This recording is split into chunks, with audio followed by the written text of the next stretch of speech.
Welcome back to another episode of Uncut Xcom 2 War of the Chosen. Today's new soldier was brought to you by High Marshal Jaeger.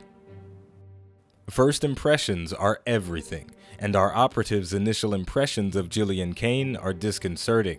He was discovered at an Advent Black site we were in the process of clearing, chasing down a pair of purifiers with a sharp piece of metal. More concerned for the gruesome fate that awaited the purifiers, a member of the team said, "Should we help them?" Of course, the answer was no. Once the X4 charges were placed and our operatives were roping up to the Sky Ranger, Kane ran towards the evac zone and attempted to hitch a ride. His interference forced our operatives to rope down again, at which point a brawl ensued. Kane laughed maniacally as he swung the bloodied metal at our soldiers and only stopped when he was surrounded at gunpoint. They were prepared to turn Kane into a pile of red sauce and jello, but the commander intervened and requested a chat. They handed him a satellite phone and the commander made a proposition. Kane's response will never be forgotten. "So, to join you, all I have to do is kill everything I see? Well, boys and girls, that's the one thing I'm good at." Despite many of our soldiers being opposed to it, Julian Kane is now a member of Xcom. Okay people, we are back and we are in the Avenger. We've got a lot of busy work to take care of, so let's start taking care of it. As you can see, we've got a lot of facilities up and running and we have an empty slot available to us, but we do not have any power available to us, so we cannot start constructing another facility until we get more power. I don't, however, want to build another power relay because as soon as we research the Elerium technology, which is a bit of a ways off, but until we research this, we can't upgrade our power relay to its maximum capacity. So that's a bit unfortunate. We're going to have an empty space for a little while longer. What would go in that spot otherwise? Most likely a training center and a shadow chamber, as those are the only two buildings that I'm interested in building next. So we're at a bit of a dead zone as far as our production is concerned. We've just got to twiddle our thumbs. But one thing I am going to do is I'm going to change off these two engineers off this alien debris clearing and switch them over to the power coil, because what might happen is we may end up clearing out this shielded power coil before we finish the Elerium research. And if that happens, then we can build a facility on top of this spot without costing any power. That's a nice little trick that you can do. If you've got an expensive building, you can plop it down right on top of this of a power coil, and it costs 0 resources. So that's that. I hope all that made sense. I think it made sense. So with all of that busy work done, let's head to the geoscape and see what's going on here. And we got some alien alloys to investigate. It's going to take us 7 days to do so, and we are definitely in need of them. We currently have 8 alien alloys available, and that is what's holding us back from upgrading the rest of our weapons and things. So we're going to try and get that. But before we do, I'm going to make a quick stop at the black market to see if they have any alien alloys left. The black market is insanely valuable, especially when you have 274 intel. Unfortunately, I've already purchased the alien alloys for this month, or they just don't have them, so there's nothing for me to buy that is useful to the strategy layer, but there is some stuff that could help the tactical layer. We've got a superior hair trigger, a superior autoloader, and a superior laser sight, and I'm going to purchase all of them. It's only going to cost me 80 intel to do so. That's not very expensive, and weapon upgrades are ridiculously awesome, so let's go ahead and buy all that stuff. Now, I could also purchase the Elerium crystals, or maybe even some supplies to just bolster us a little bit, but I'm going to wait on it for a little while longer. I don't feel the need to rush for any more technology or for any more buildings. I think we're in an okay spot as far as that stuff is concerned, so I'm going to save the remaining intel that I have. Maybe I'll use it on something else. And maybe next month some alien alloys will pop up. So let's go ahead and start scanning the special drop of alien alloys over here. But of course, before we finish, we have to get our monthly report, and we got 165 supplies because of the minus 50% dark event penalty, which is a bit unfortunate, but we do have a bit of a surplus right now, so we're not in too deep of a water. And the chosen progress for the assassin going up a bit. She's attempting to sabotage the Avenger, but the defense matrix excuse me, the defense matrix that we have installed reduces the Chosen's chance of sabotaging us, so that is going to be pretty helpful. And the Chosen Hunter is rapidly approaching maximum knowledge, so we want to try and eliminate him before he gets there. As for the dark events, Lost World, a lost swarm may occur on any mission. That's kind of weird, but it sounds like it could be insanely fun, so I might actually let that one go through. New construction, the aliens step up their construction efforts, reducing the alien facility counter by 4 weeks. So that is a bit intimidating. There is a hidden event that we could uncover, and I'm very tempted to do so because of my surplus of intel right now, but I'm going to skip it. And I think that's going to be the right decision because I'm probably going to look to counter new construction. So let's just move right along. I don't think I'm going to change anything for my cards. Everything is pretty much exactly what I want it to be. Yeah, there's nothing I want to change right here. So we have Tithe, which is increasing our resource rewards on all missions by 15%. Popular support, supplies collected from each supply dropper increased by 10%. Resistance rising to... I'm not going to read all of it. If you want to read them, just pause the video and look on screen. I'm not reading all this right now. So let's continue. I'm not going to pick up the supplies right away, but I am going to check the black market again to see if there are any alien alloys available now. And if there are, we're going to pick those up. And before the next mission starts, we will construct a new piece of equipment. And wouldn't you know it, we got some alloys. It's going to cost us 40 more intel. We've got more than enough to deal with that. So confirm the purchase. We got them alloys. Boom. And we got a superior expanded magazine as well. We are still... Yeah, you know what? I'm going to buy the superior expanded magazine. And this is actually going to be very good on one of our sharpshooters. And we'll see why once we get out into the field. So boom, another weapon attachment has been purchased. And now, let's go back to doing some scanning. We have made a number of new discoveries, Commander. Alright, so we just finished the Archon autopsy, so this is giving us access to the new melee weapons, the final tier. So because their weapons are going to be so advanced, I might start prioritizing Blade Masters in my squads more often. And adaptive personal combat sims. We got a technology breakthrough. Commander, we have made an astounding breakthrough, blah, blah, blah. The Viper autopsy is now instant. Let's read what this breakthrough does. Allows personal... we can reuse them indefinitely, so we can kind of shuffle them around like playing cards, but that's not really that important. I'm going to skip that one. I will, however, go for that instant... Oh, shit, did I forget this whole time to just... crap. We made a little bit of a misplay, but it's not the end of the world. We wasted about 1 day's worth of construction time on an item. The plasma grenade, we finished the research for the Muton autopsy pretty recently, and we just now got enough alloys to start actually building the plasma grenade. So we're going to do that, and as soon as we get more Illyrium crystals, we're going to make an exosuit and a spider suit. These two items will improve the soldiers that have them equipped significantly. So we've got a few more things that are going to help to push the battle in our favor, and as soon as they're ready, it's going to be very exciting. Now let's go back to the research and change our research accordingly. Our Viper autopsy is instant, so we'll go ahead and finish that. That gives us access to the Proving Ground Project Battlefield Medicine, which improves the health restored by medkits.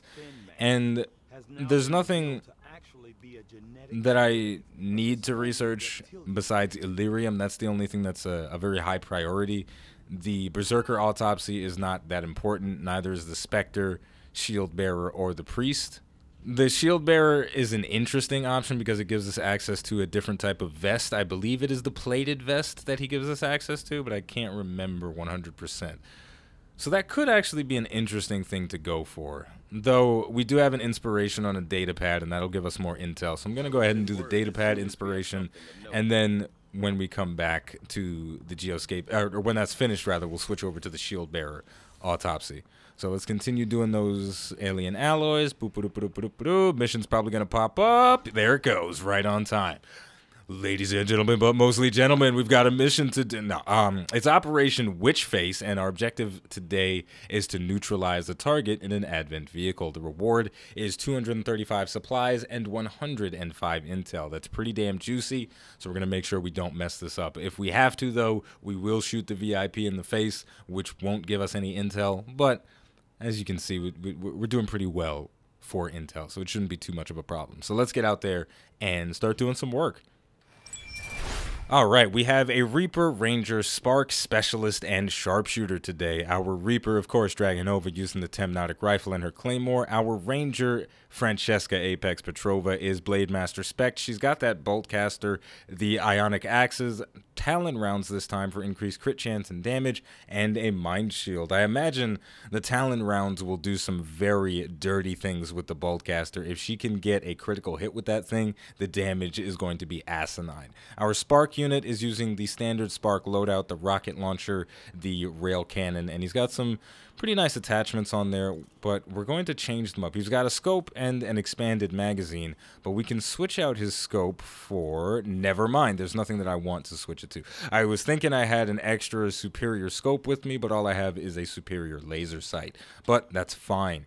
Next up, our Specialist. She's getting blocked a little bit by the Spark because he's so bag. She is Randy, and she is a medic, so she's got the Skulljack to increase her hack rating in case there are any security towers that we want to check inside, and she also has the med kit to complement her medical protocol and her field medic ability. And finally, Peter Echo Armstrong is our Sharpshooter. He is a sniper, so if we get him on a vantage point, some very dirty things are going to happen. He is going to be a very powerful target. But before we head out on the mission, we're going to give him some upgrades. As you can see, our sniper rifles can have 4 upgrades. We got a breakthrough research done on them. I think it was from a covert action. I can't even remember at this point. But either way, we can put a lot of stuff on this sniper rifle, and that is exactly what we're going to do.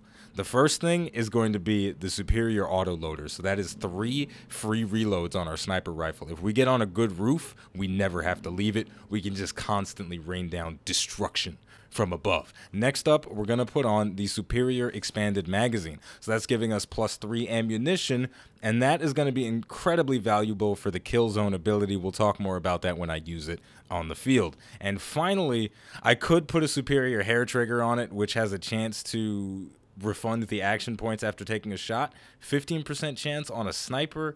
That's pretty devastating to get, you know, double taps going with that thing. But I'm going to save that slot for something else. I don't know what else I might put on there, maybe a repeater or something different, but I'm going to leave that slot empty for now. But we do have a very powerful sniper rifle. And to be honest, I'm very tempted to put a superior laser sight on there just to give him some extra critical hit chance. Having a 25% base crit on a sniper rifle sounds very scary, but I'm going to leave it for now. But understand that this is requiring a lot of self-control. So let's just get out there before I do something crazy. The aliens are moving a VIP of some importance through this area on board an Advent transport vehicle, and the target is apparently valuable enough that the spokesman has asked us to intervene. We're moving to capture or kill the VIP. Secure the area and neutralize any hostile resistance.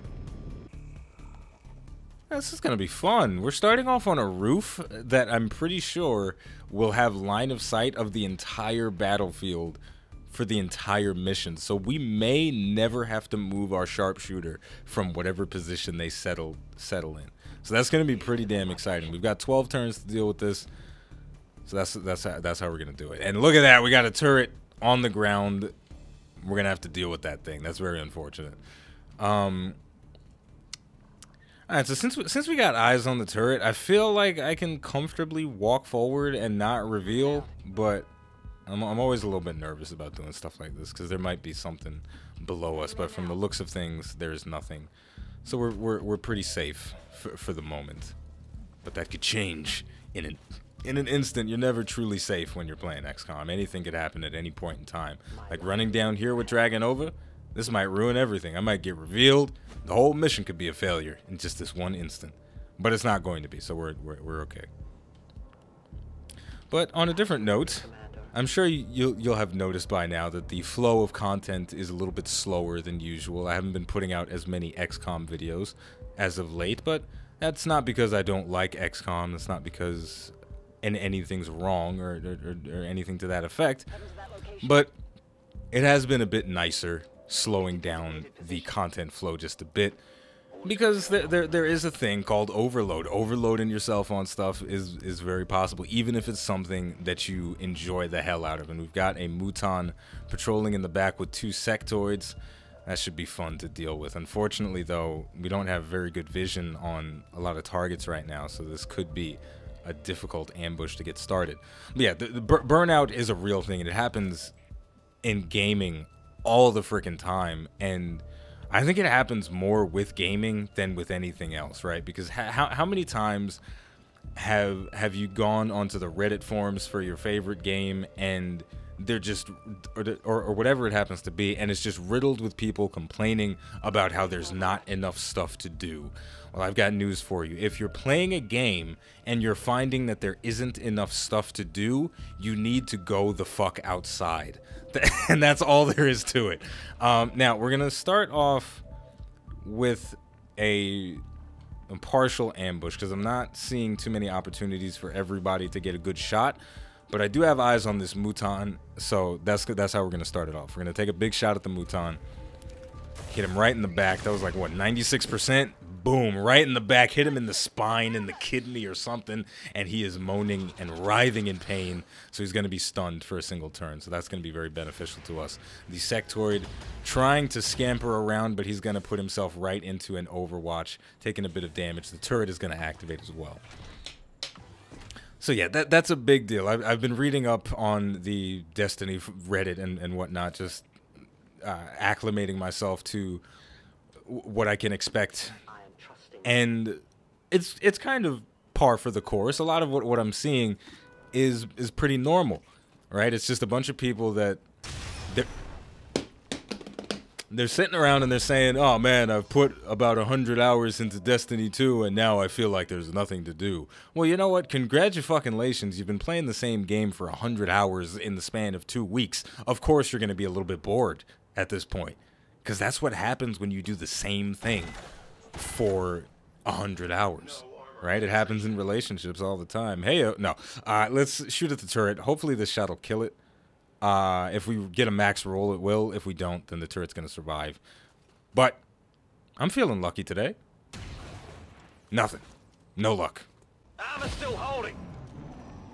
That's fine. The enemies that are left standing are not a huge deal, but Dragonova just got flanked, and I should have expected that to happen, but what I wasn't counting on was the fact that her shot was going to miss. But I definitely made a bit of a misplay with her, and I do this a lot with my Reapers. I make unintelligent plays with their positioning. I am a bit surprised that the sectoid saw her from so far away. I think there's another dark event active that's increasing their sight radius. I've got to check up on that. And our spark unit is soaking up a lot of damage. He's doing what he's supposed to do. Unfortunately, the panic on Dragonova means we're not going to get to use her to take a shot, which is unfortunate, but it is what it is. Unless we kill the sectoid. That is an alternative. Boom. Because I would like to use her to take a shot. Yeah, we got this. We got this. So yeah, it's a real thing, and it happens so often with every game that comes out, that just people automatically get overloaded with it, especially if it's something fun, and that's why I completely understand it. A game like Destiny 2, it seems like it's a lot of fun, and you want to play it forever. You never want to put it down, but there's always that weird point that you get to when you start questioning your very existence. And when you get to the point where you're playing a game and you're thinking to yourself, what's the point? Just go outside. And it solves everything. But I want to use Dragonova to finish off the Mouton, because I'm trying to feed her as many kills as possible. So that's what we're gonna do. It should have been dead in the previous turn, and it's whatever. Whatever. Dragonova is a piece of shit, and that's what I'm slowly but surely accepting is the case. Oh my goodness gracious.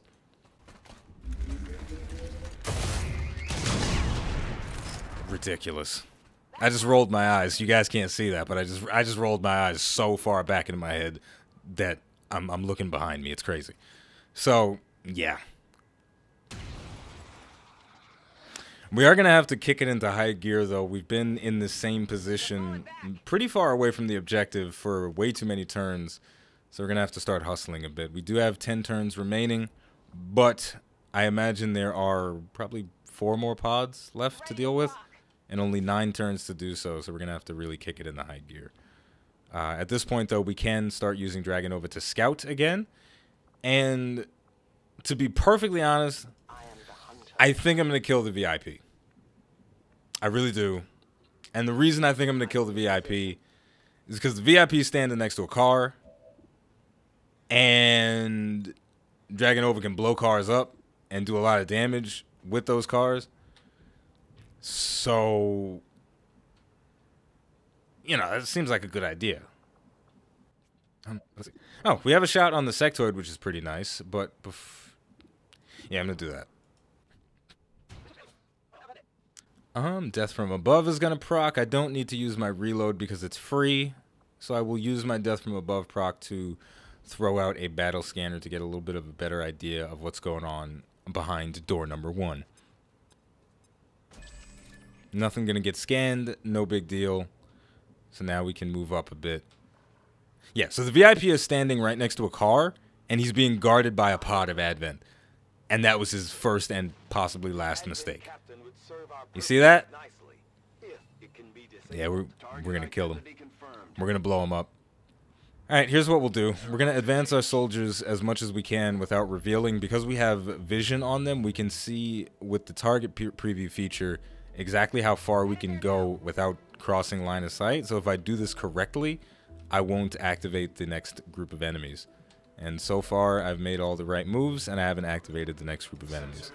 It's always a very delicate process trying to sneak around once you've already been revealed. I'm pretty sure if I attempt to hack this terminal, those guys are going to move. Or not the terminal, the radio, the security, the thing. If I try to hack the thing, then they're probably going to activate. So I'm just going to skip it. I'm just going to end the turn and see what happens. I can always hack it on the next turn if I desire to do so. And wouldn't you know it, they're not going to move at all. The VIP is about to die. Yeah, come on. You can't not do that. Oh god. I mean, it's not that bad. So what happens when you kill a VIP in a situation like this is you don't get the intel. You only get the supplies for killing them. I don't know exactly how that works from a lore perspective, but that's just how it is. And I'm also pretty sure that 12 damage will kill almost everything in this pack. So I don't need to use kill zone on them. So I'm just going to put long watch on. I'm going to send out remote start and destroy the car and everything around it. Beautiful. The only survivor is the Advent officer. He's probably a little bit shaken up by what just happened. The Overwatch coming out from a mile away. Blammo. Target eliminated. And the Advent officers have dodge now, so that's going to be pretty intimidating. We did get a sneak preview of the enemies that are pretty nearby. They're watching over the evac zone. We've got 8 turns to get there. We've completed our objective, so we can relax now. Actually, this is going to be a lot simpler than I was expecting, all because of the car. Never hang out by a car when there's a Reaper nearby. That is a life lesson for you. As for our hack, soldier aim increased by 15 and crit chance increased by 25 for 3 turns. Squad targeting is the same effect on all of our soldiers. Guys, I've been a gambling man for a long time, and it's about time to push my luck to the limits. Damn. So all the nearby pods have been alerted of our position, but I am guessing that there's only about 2 more left, so it's not the end of the world. But it is unfortunate. I'm a little bit sad. So are they going to rush towards us right away, or are they going to give us some... No, they're not going to rush towards us right away, but I'm assuming as soon as this turn ends, they are going to charge towards us like bats out of hell. So we've got to get ready for an attack and a fight. So what I can do is try to advance a little tiny bit and go on Overwatch and maybe get them caught in a little bit of an ambush. Oh, nope, I'm going to activate them early, but there are other pods on the map, no doubt, so they're going to all start racing towards us anyway. But going back to the original point, it's a really tricky landscape to operate in, the whole gaming, because in the culture that we live in now, it's consumed by the digital space. So much of what we do is done online, and that's not a bad thing in any regard, but you do run that risk of finding yourself in that place where you feel lost in the game, because you get to a point where the game is done. You've done everything that's possible to do, and you feel like there's nothing left to do. But you want there to be more. You want to have more to strive for, and it's a weird place to be in when you can't. At this point, I'm gonna take a shot at the Mouton and probably kill it. 82% chance is pretty good. He's not even looking. You should have paid attention. What did you expect? Okay, so we got a promotion. We now have a captain in the form of Francesca Petrova. This thing is trying to sneak around with the Vanish ability, but because Dragonova had vision on that position, he's going to get instantly revealed. So that's very unfortunate for him. Boom, free reload. We also have some reinforcements coming in, so we're going to have to deal with that. And we have some loot that I really want to get, so I'm going to pick it up with the Spark unit. I feel confident that if I run him out here, he's not going to die. He's got 4 points of armor and 12 health. He should be fine. So yeah, we spend so much of our lives nowadays in a digital world, to make it sound a little bit melodramatic. And when that digital world feels complete, we start to feel a little bit lost and a little bit almost concerned and worried. It's a very strange place to be. Now, something interesting is about to happen. We are going to kill zone the fuck out of the reinforcements as soon as they come down. So here's what's going to happen. Here's what's going to happen. I'm going to use my free reload early, and I'm going to bring my magazine capacity back to full. I've got 6 shots available to me now. And I'm going to put that kill zone, boom, right on top of the evac zone. That looks terrifying for the enemies. Now, Francesca, I'm going to use her again to reload and take a Actually, I could chop this thing. I don't know. I don't know how I want to deal with this last guy. I'll take a shot, see what happens. The shot is going to miss, but we have a stock on her, a superior stock, rather. So we're going to still deal 3 damage, bringing him down to 13 health. I feel comfortable about slashing him, but at the same time, I'm a little bit worried that there might be other enemies around. So I'm just going to go for the reload and take a shot with the boltcaster. I'm being very intelligent about my moves right now. I'm trying to be... I don't want anybody to die.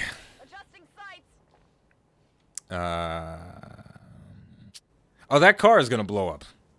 That radius isn't wide enough, right? This shouldn't hurt the Spark. I'm pretty sure this isn't going to hurt the Spark. He's a tough guy. He'll be okay.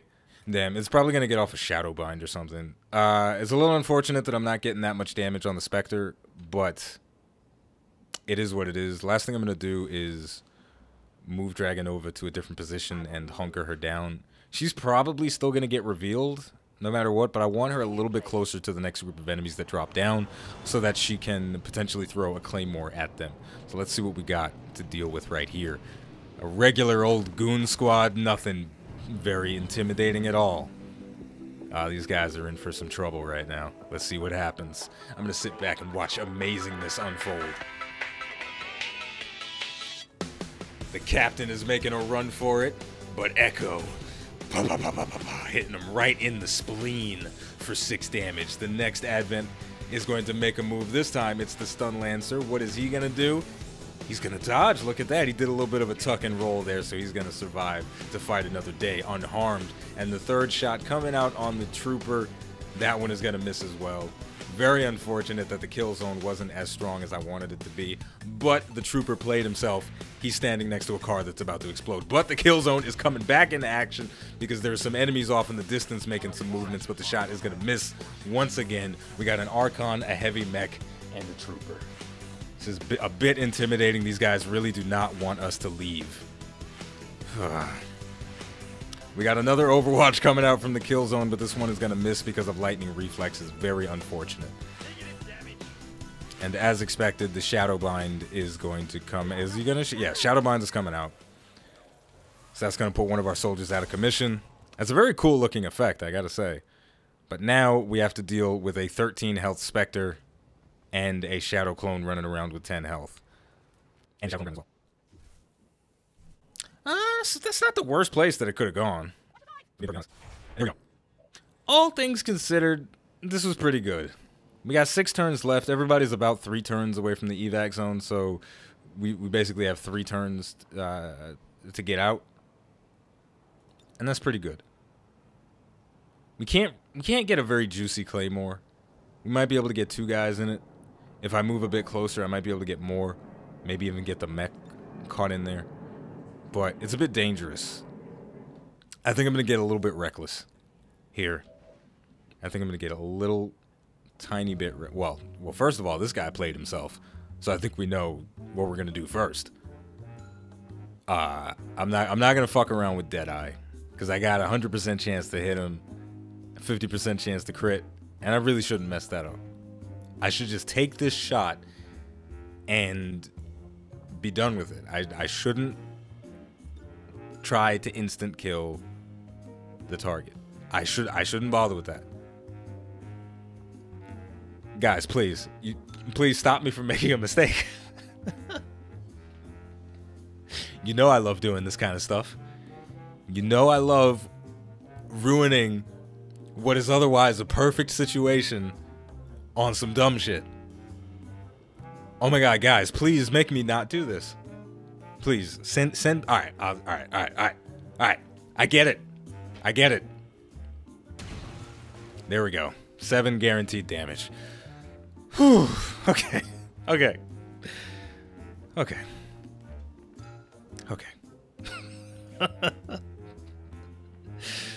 I don't think you guys understand how much of a gambling problem I secretly have. Because I really wanted to Deadeye this guy. But anyway, it was for the better that we didn't. We're going to run back and we're going to slash him. Finish him off. This is going to free up Anastasia, also known as Randy. And it's going to get rid of the Shadow Clone. So that's pretty awesome. We dealt with a pretty major threat. But there is still a lot of trouble that we have to deal with. But...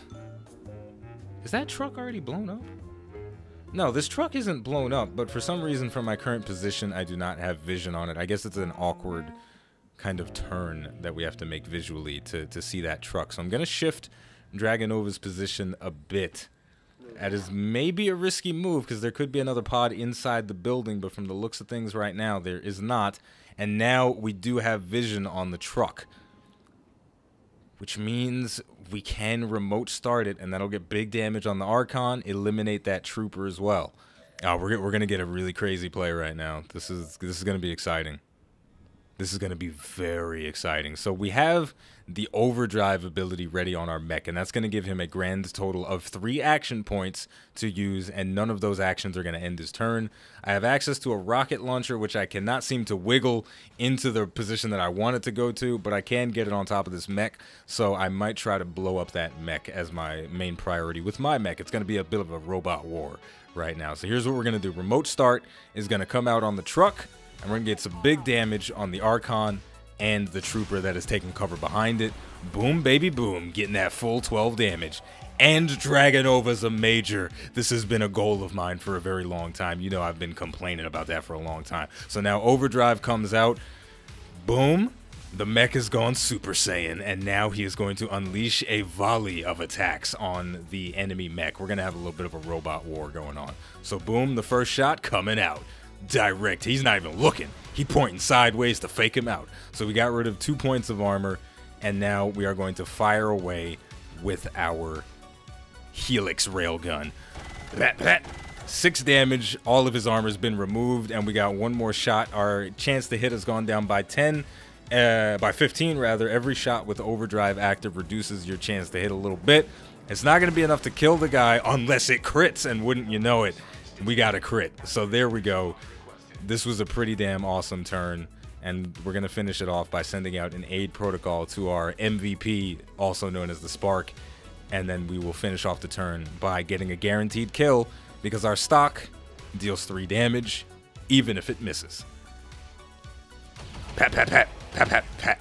But Randy's showing us that she's not going to miss, even though she's got a bit of a freebie on her weapon. So here we go. I'm really happy about this. So the moral of today's story is, number 1, use aid protocol on your mech all the time because he's going to get shot at a lot, and you want him to be able to dodge. But the other moral to the story that's a little bit more relevant is that if you do find yourself getting tired of a game and wanting to, feeling like you're questioning reality while you're playing a game and you're wondering to yourself, what's the point? It's probably because you've been playing it too much and you've beaten it already and you just need to take a break from it. And that is a huge problem that so many people have nowadays. They just get they get utterly consumed by it, and I fall victim to it all the time. I got a buddy of mine that I play Final Fantasy 14 with all the time, and we always run into this situation where we play the game and we go so hard on Final Fantasy 14, and it gets to a point where we log on and we get on Discord together, get on Skype, whatever it is, and we're chit-chatting, having a good old time, and then we do a dungeon or whatever, and then we're sitting there, and then we end up talking for about an hour and not actually playing the game, and then we just kind of get into this big rant about how much the game sucks. But it doesn't suck. We've just been playing it for too many fucking hours without taking a break. So anyway, we're just about done with the mission. At this point, I should probably get my sharpshooter off the roof because he's really far away from the evac zone, but my goodness, if this hasn't been quite possibly the best sniper position that has ever existed, I mean, I don't know what is.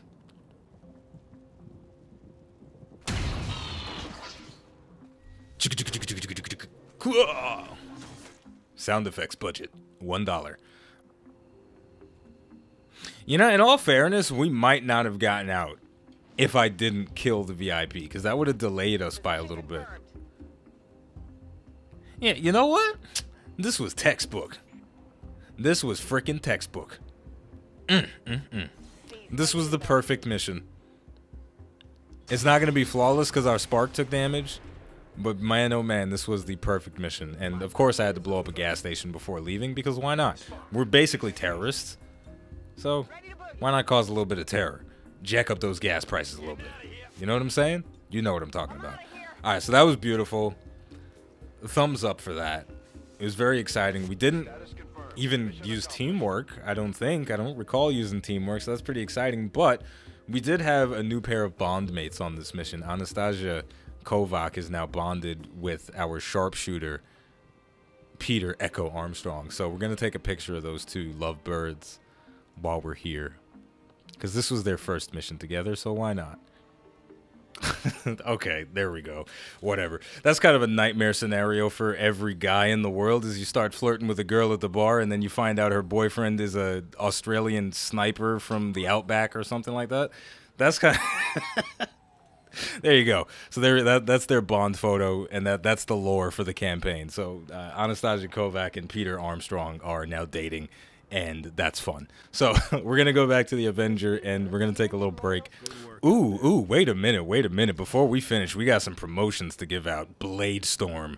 I've been wanting it for so damn long, and it's finally here. Bladestorm is one of the coolest abilities in the game for Rangers, and it allows you to make really crazy aggressive plays with them. You can put them right in the front lines, in the pathing of an enemy unit, and if they try to make a move, they get their ass cut. So there we go. We've got a Bladestorm, and that's going to be very exciting. Now, realistically, Implacable is a lot more safe, but as soon as we get a training center up and running, it's possible for us to have both. And that is going to be very exciting for a Blade Master to have. So next up, we're going to give our Spark the promotion. He's a little bit worse for wear. He's broken a little bit, but he's doing okay. The Rainmaker ability is pretty damn awesome. Equipped heavy weapons deal 2 damage and have an increased area of effect. I love the rocket launcher. It is insanely good, so we're going to get that ability. I very seldom use the War Machine tree, but there are a couple of interesting choices in there as you get to the higher ranks. But for now, we're sticking to the future combat, so we're going for that rocket launcher. And last but certainly not least, Dragonova, finally a major. We're going to give her... Ooh. There's a lot of interesting choices we can make with Dragonova. Banish is obviously the strongest ability in the game. But from the looks of things, I don't think we're going to have the option to equip any utility items on Dragonova, which is very unfortunate. But Banish, it allows you to fire at a target until you run out of ammo or the target dies. And against powerful enemies like the Chosen or the alien rulers or what have you, which I might end up fighting. It depends how I'm feeling. But it's an insanely powerful ability, especially if you put a repeater on your weapon. But Highlands is exciting on a mission-to-mission basis. And if you're noticing that I have a stupid amount of ability points and you're thinking to yourself, I can have them both, I understand that. But I'm very frugal about the way I spend my ability points. But for now, I am going to go with Highlands because I'm very big on getting those big bursts of damage and increasing the frequency at which I can blow stuff up. I enjoy it a lot. So there we go. And I'll probably get Banish on the next mission. Who am I kidding? So anyway, with all of that said, we're going to take a little break, and when we come back, we're going to continue whooping some alien booty, and it's going to be a lot of fun. So as always, the name of the game is XCOM 2. The name of the channel is iBluairJgR Gaming for Comedy. We got 235 supplies. Thank you for watching. If you are bored with a particular video game you're playing, get your ass outside, and I'll see you next time.